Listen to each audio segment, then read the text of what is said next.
about Samita. She is the director and founder at Deida. So let's say welcome to Samita and let's find out all about you. So thanks for being here, Samita. Thank you. It's a pleasure.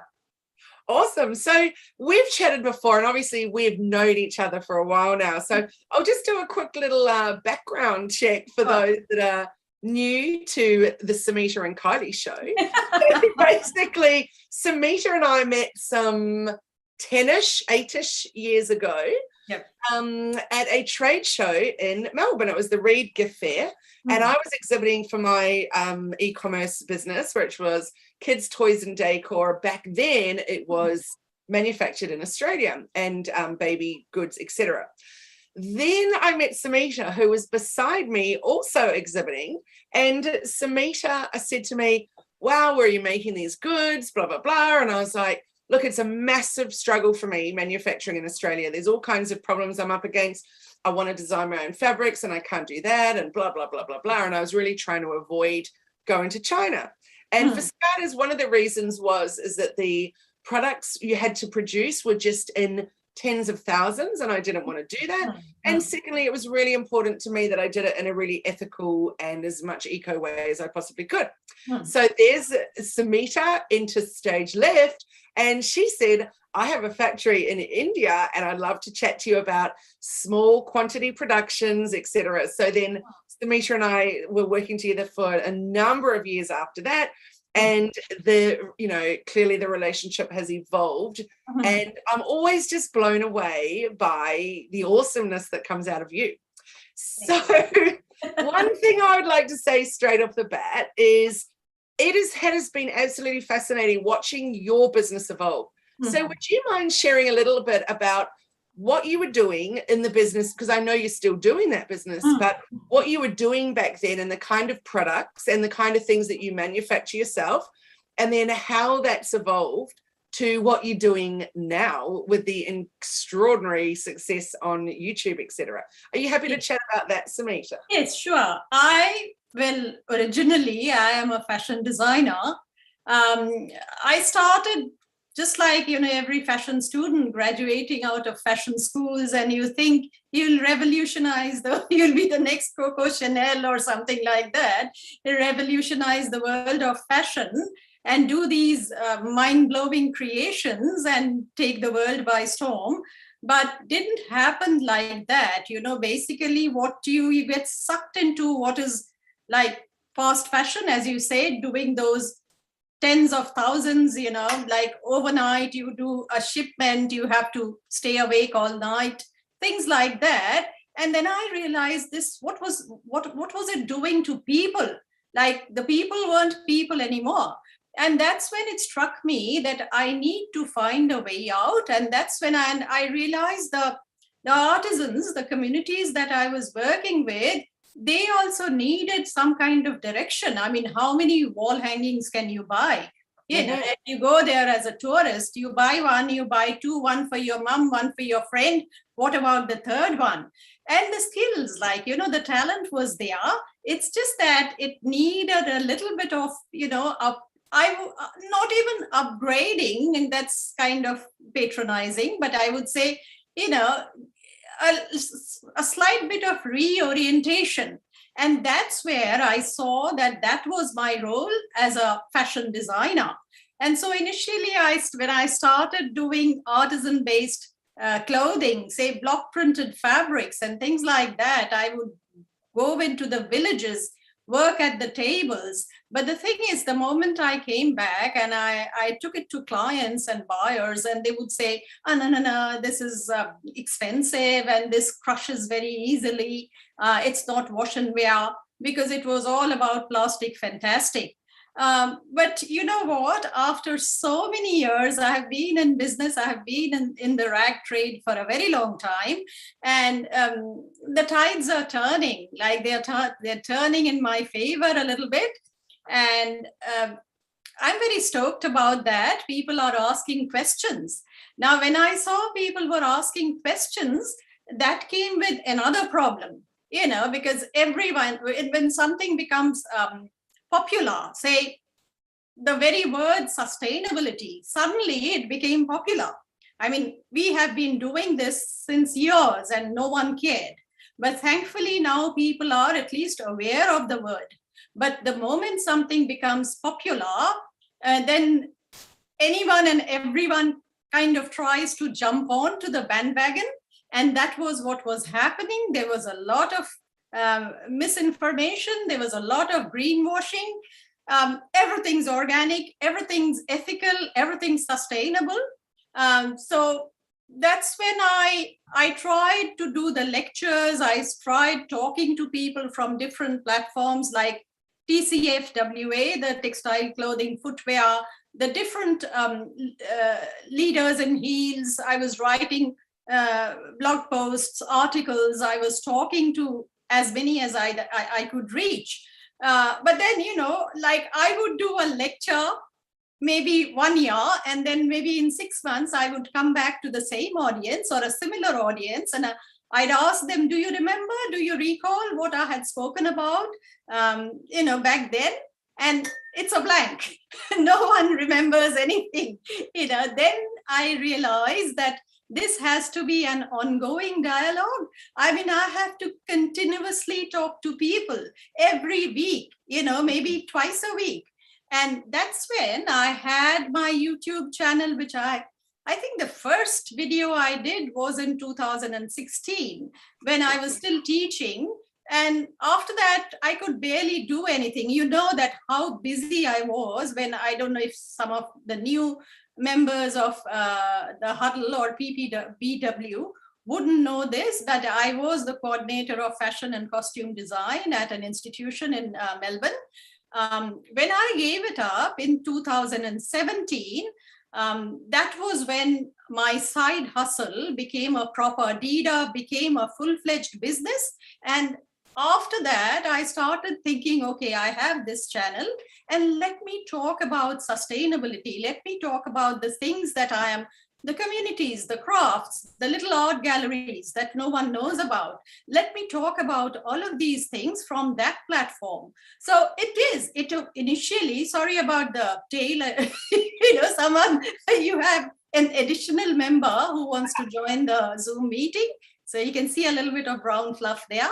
But anyway, coming back to what I was talking about, that's when I realized that this is one platform that I could utilize to spread my message. And that's exactly what I am doing. So initially, Learn with Samita was meant to be sustaining or supporting Deida. You know, I would talk about the products or how you can utilize, say, what you like so much, the farmer's tote bag, the pocket bag, and things like that.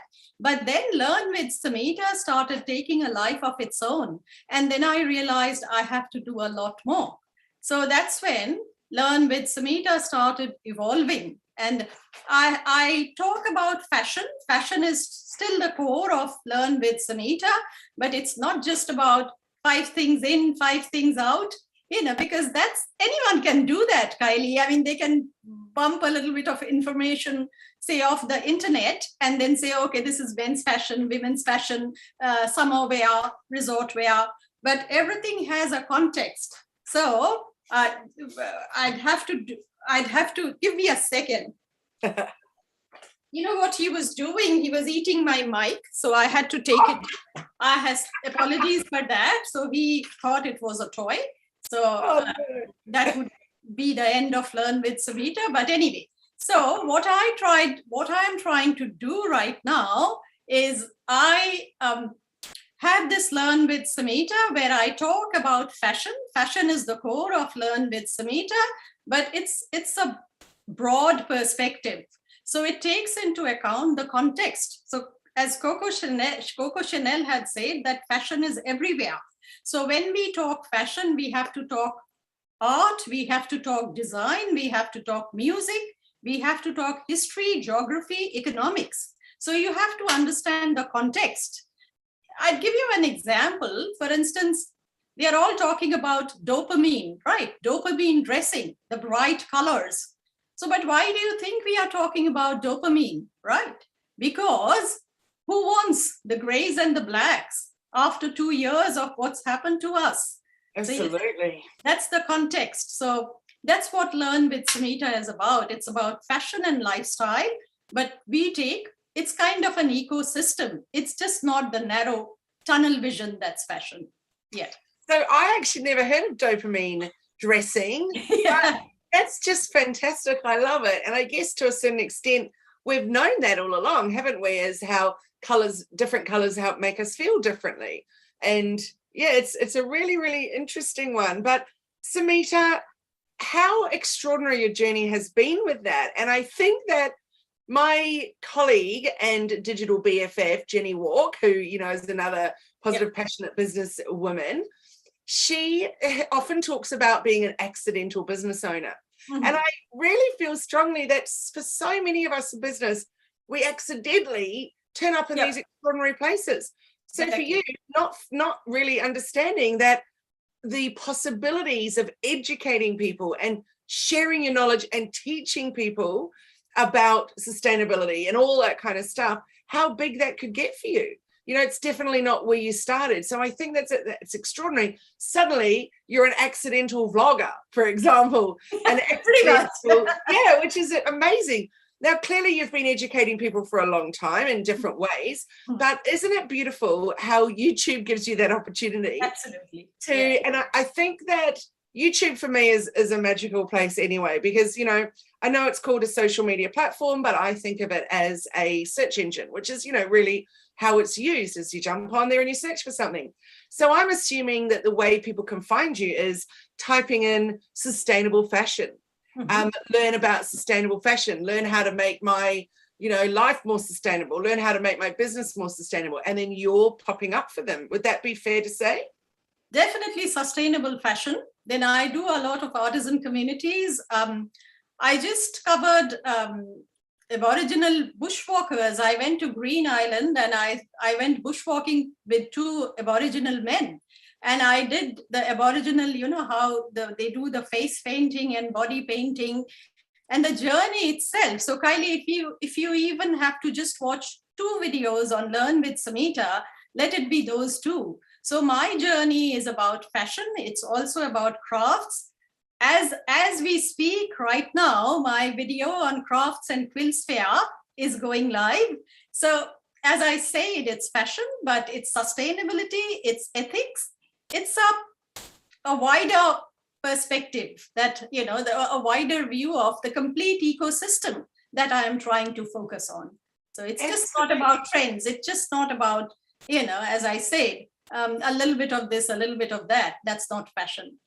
Yeah. So what would you say? You said before that typing in, for example, eco fashion would be the way that people would be finding you. Sure. But I'm sure there's a whole lot of other words that we would type in and actually find what we're looking for. And then the beauty of YouTube is that we watch one and it will suggest another one to us. Excuse me. Yeah. And, and then like you said, the craft one that's just going up and Indigenous ones before. So what you're putting out there is amazing. So do you have a particular time and date every week that you set that you and then do you put, like, for you, how does it work? Do you put a whole lot of research into it, or do you go, okay, this is my topic, I'm going to jump on, I'm going to chat about it? How does it work for you?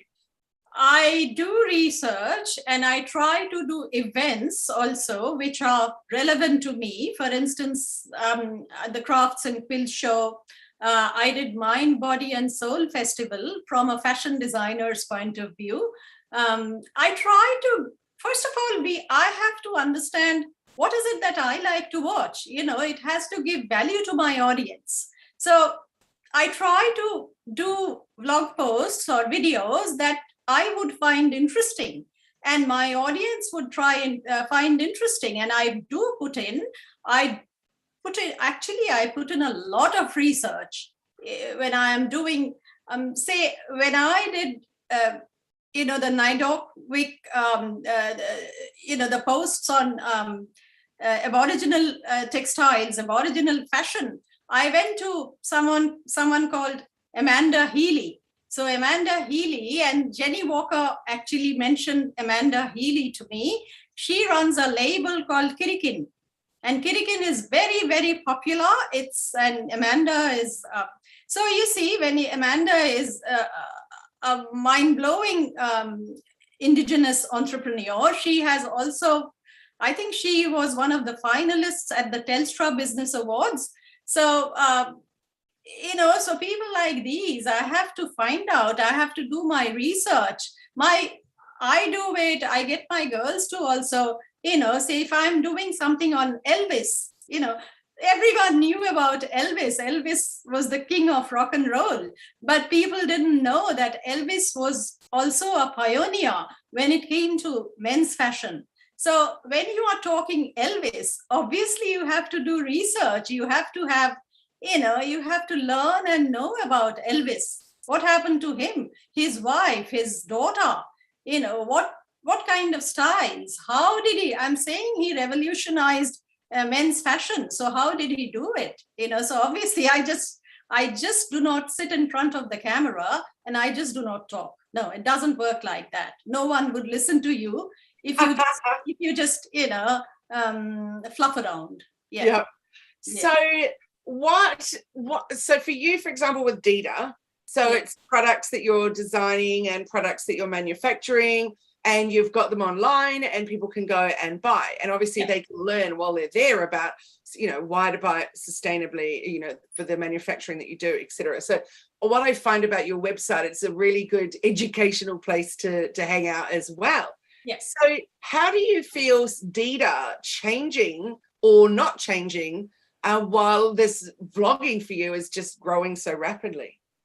Yes, it is. But I kind of think they complement each other, because my core values are the same.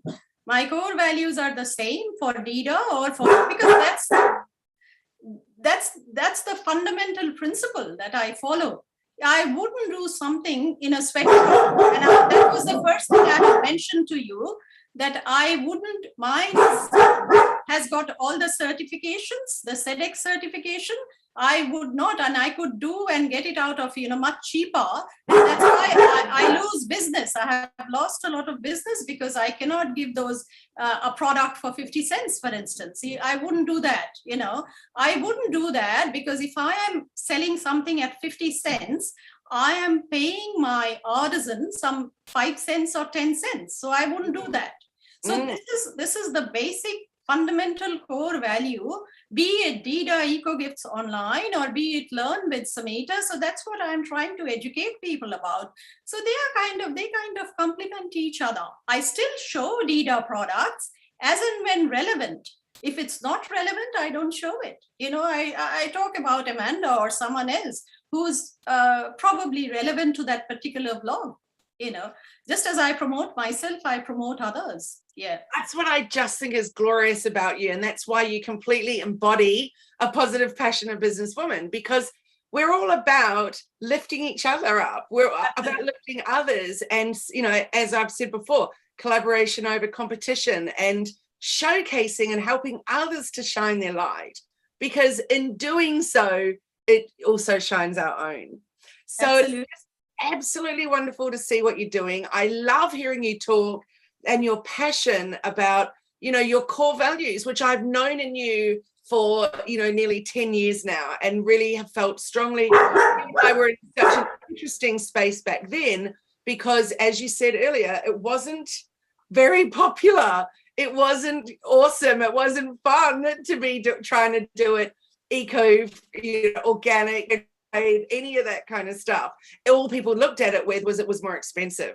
Yeah. So it's been really interesting being on that journey and watching you through all of that. And finally, the world is, is getting so much more aware, and, people are caring a whole lot more about where things are made, how things are made, what we consume, and, that kind of thing too, which is just so awesome to see. So can I ask you then if you could share one thing for our listeners and watchers? So for somebody wanting to start out in fashion, and particularly 100% sustainable fashion, what would be the top tip that you would share with them? I would say that ask questions, learn your craft, because everyone talks about Vivienne Westwood, Alexander McQueen. They tried something very different and it was accepted. But what people don't understand or know, or, this is something you need to understand, that they were masters of the craft. They knew what they were doing. They knew it inside out.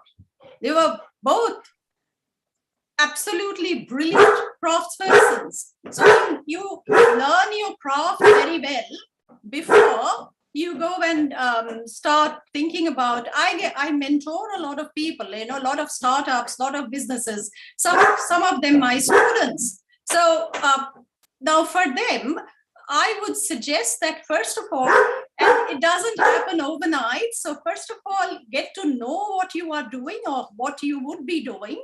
And the second thing is, just as you learn design, you should also be learning maybe business, have a good business plan.